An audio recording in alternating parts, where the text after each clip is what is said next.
Hello, welcome to my tutorial for using the VRChat Avatar 3 emote assets.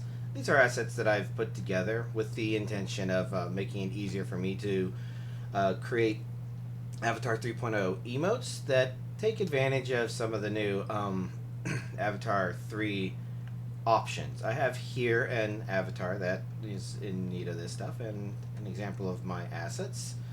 Let's go for a quick look at this avatar and just kind of a refresher on why we would want this for Avatar 3.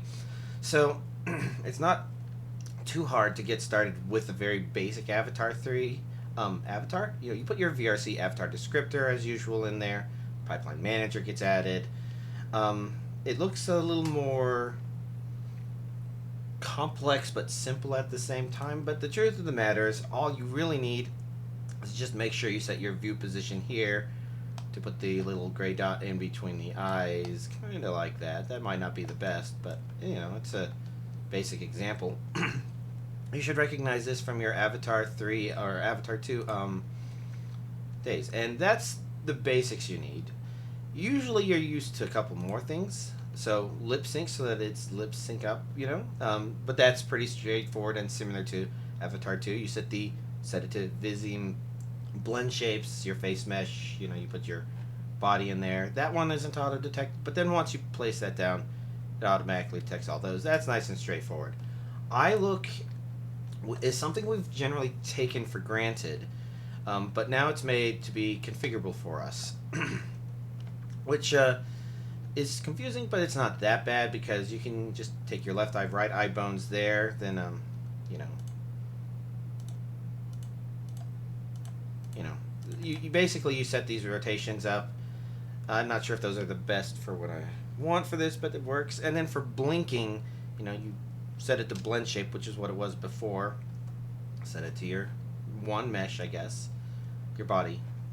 Make sure it's the right one, and then you set these up. Usually you don't do anything with looking up and looking down, and you just do a blink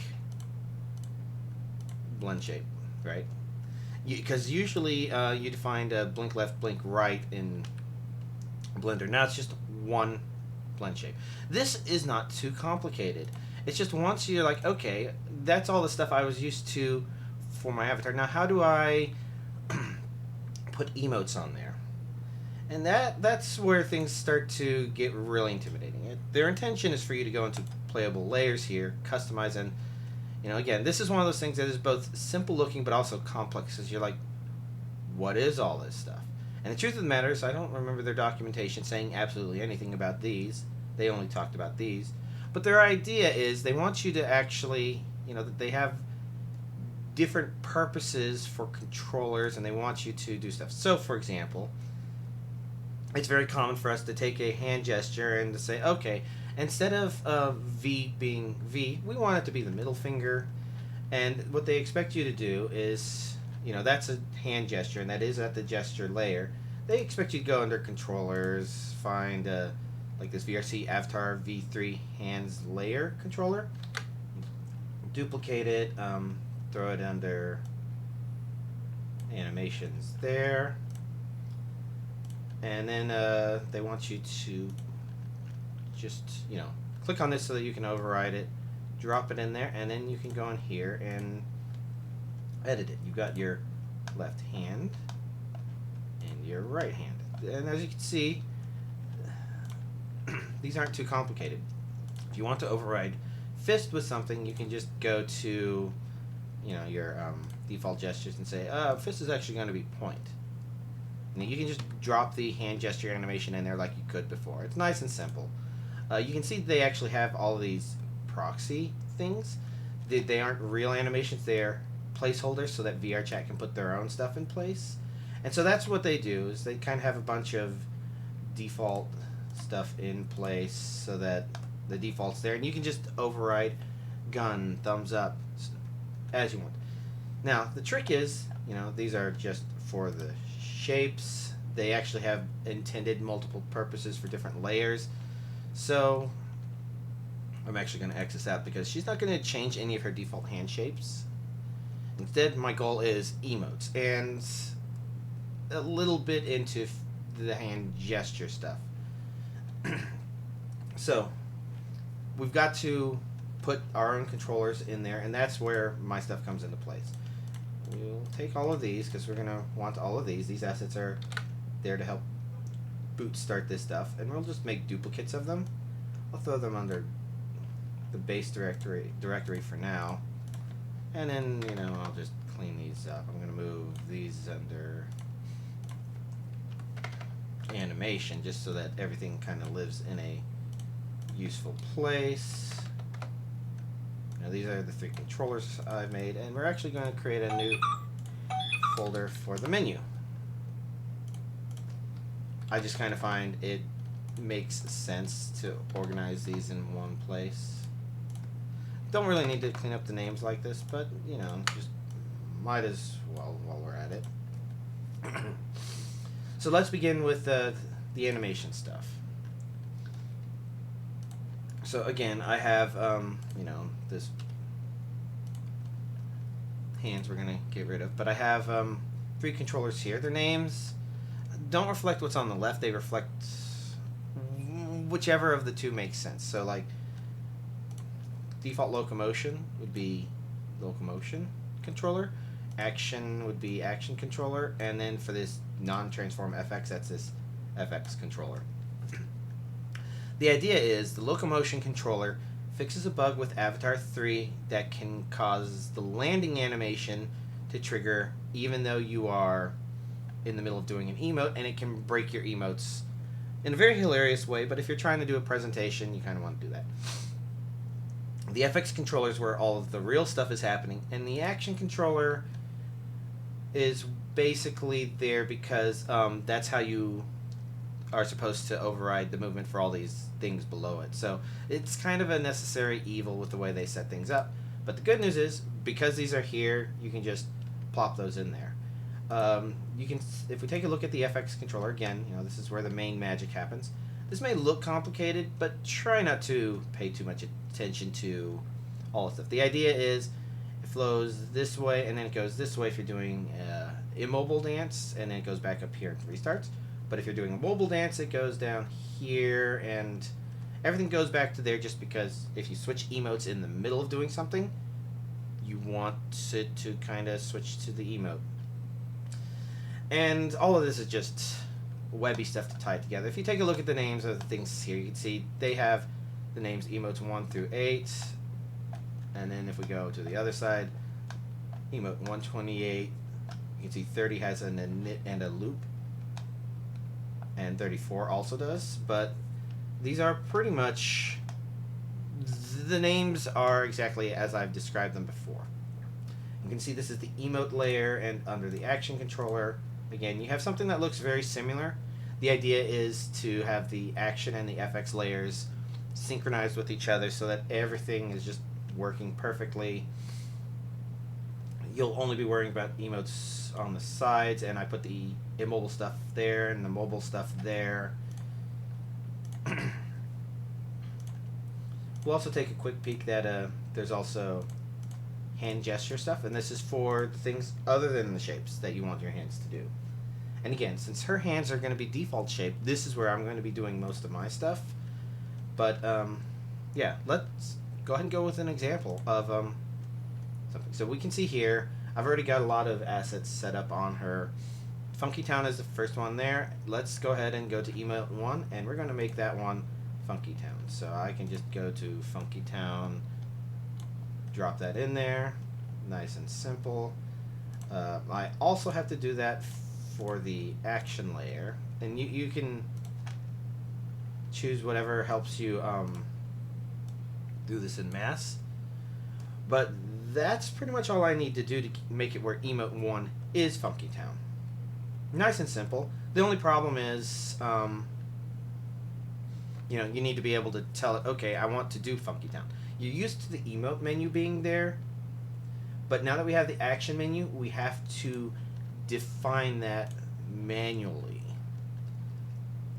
So to do that, we're actually going down to expressions here, and we're going to customize this. This is where you set up your menu, and that's why this directory exists, just to make it easier to organize this. So we're going to create VRChat Avatars expression parameters. I just am lazy and just call it parameters. You only ever create one for your avatar. There's no need to confuse it. You can see here, there's up to 16 values. If this is daunting, the good news is you can mostly ignore this. You just have to create it. As you can see, by default, it has a VRC emote parameter. Then we can just go here and drop this as our parameter. Nice and simple. For the menu, that's what these three things are here for. And so let's start taking a look at these. For starter, dances here would be your basic one. You can see here I have 1, 2, 3 items in it.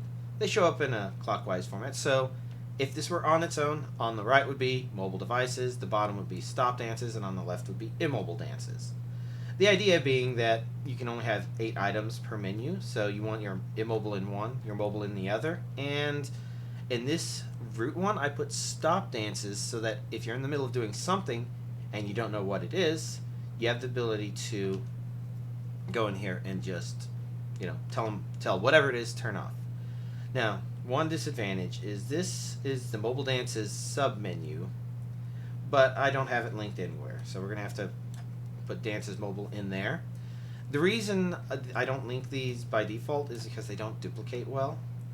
But this sets up your basic menu, and if you go into dances immobile, you see these have nice convenient names such as Emote 1, Emote 2, Emote 3, and those would be your immobile ones, and then your mobile ones start with 128 and go up to 135.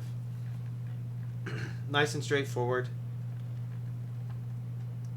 What we can then do, what we can do is we can just take this base dances menu, put that there. If you had other menus items you'd want to do, you could make dances a sub menu of that. Nice and straightforward, but for now, she's not going to be doing anything other than these special dances, so we can just drop that in there and have that be our base menu. And the only remaining thing to do then is to go to immobile dances here, and we set Emote 1 to Funky Town, so we can see the name Funky Town in the menu. We'll just do that, and voila. She now has the Funky Town emote on her. Nice and simple. Let's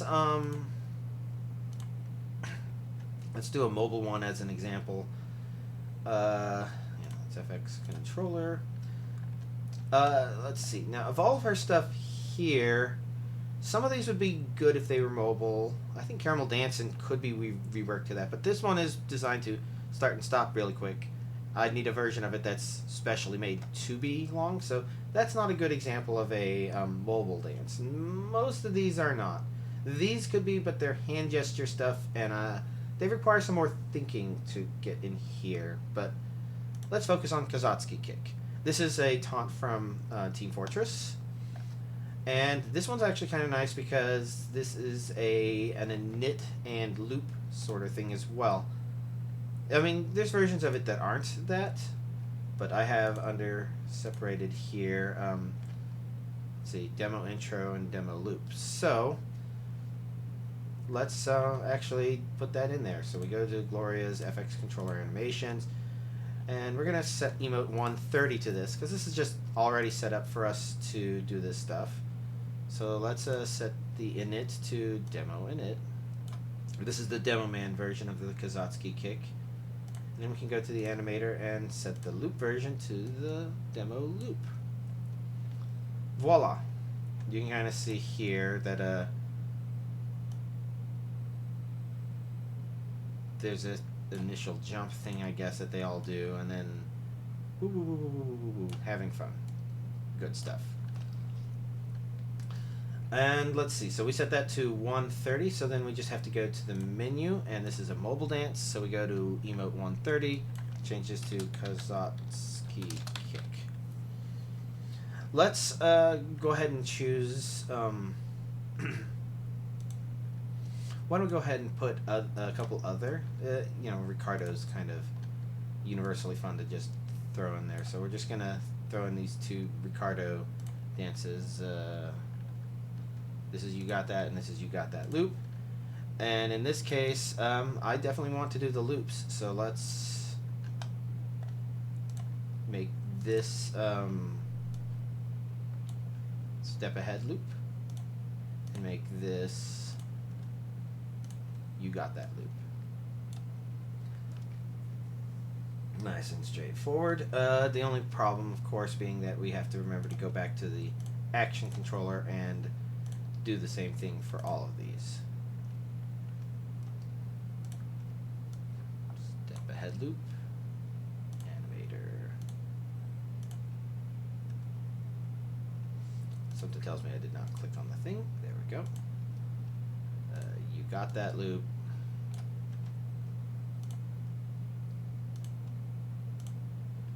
Kozatsky kick demo man. Init. And then loop.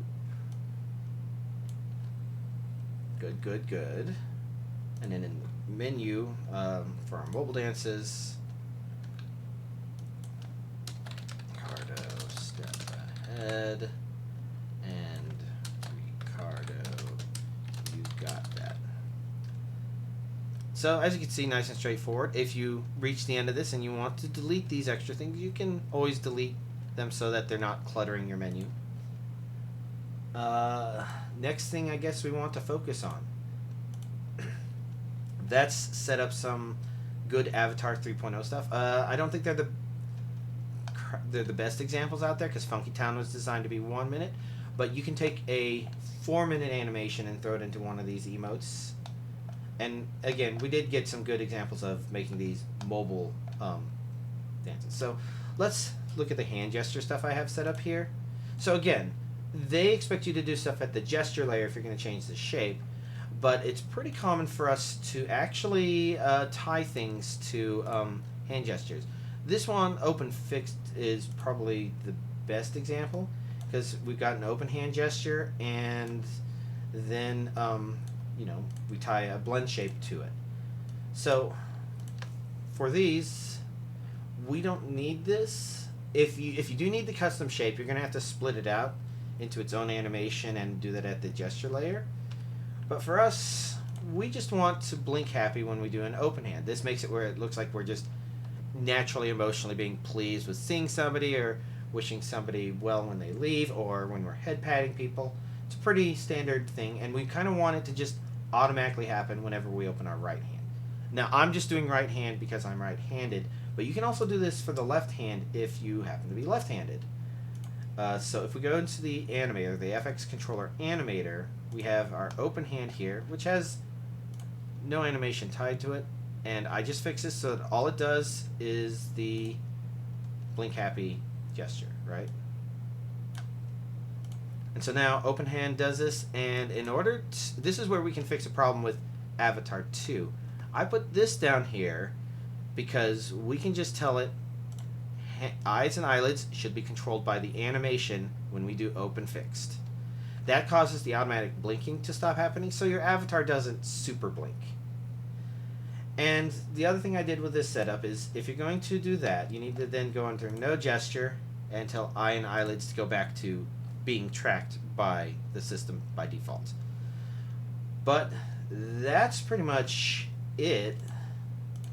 See, I can go to draw point here, and this one is designed to, you know, do your standard pointy finger, but then also make turn on an audio object and also make them angry.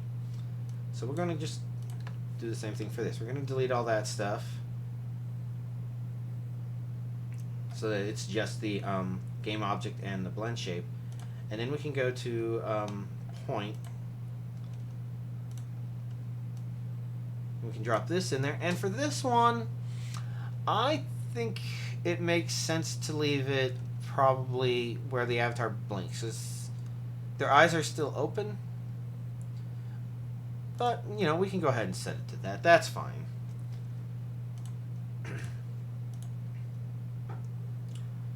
This one is a different, yeah, this is Pokemon Bagpipe.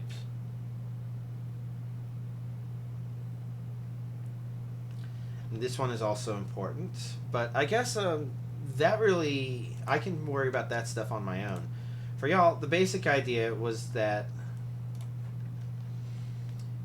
you know, you want to set up this parameters and menu object, and this provides you a very quick way to start doing that.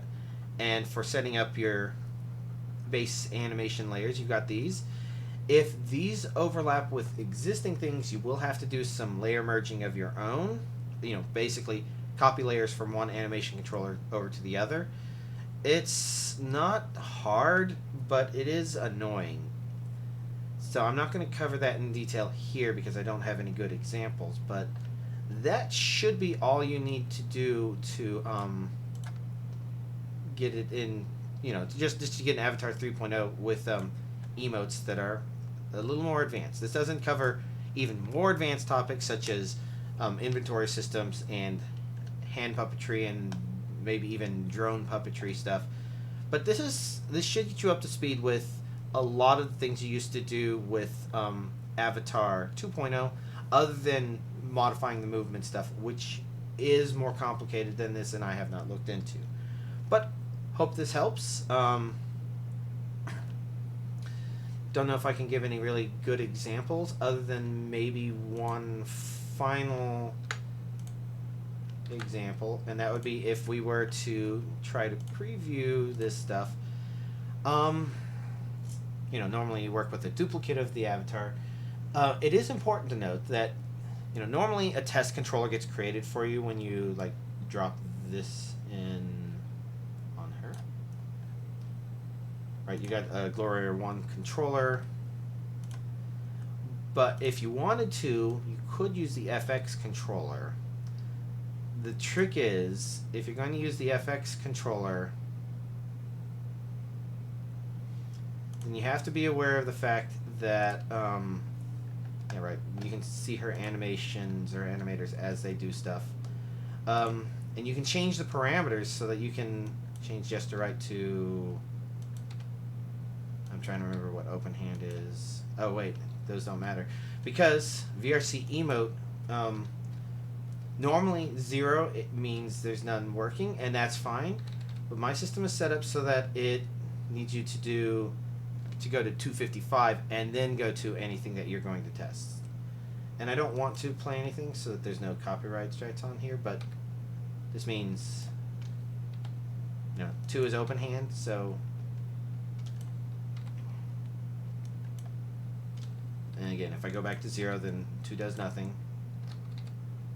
As you can see, these are synchronized with each other so that when an animation plays, it's something other than 255, then the hand gestures do not trigger, and then when you come out of the animation and back into a default state, your character will go back to stuff. So you have to set VRC Emote to 255 before testing with the controller, but hopefully you don't reach a point where you're actually testing the controller itself. You're just curious about the animations.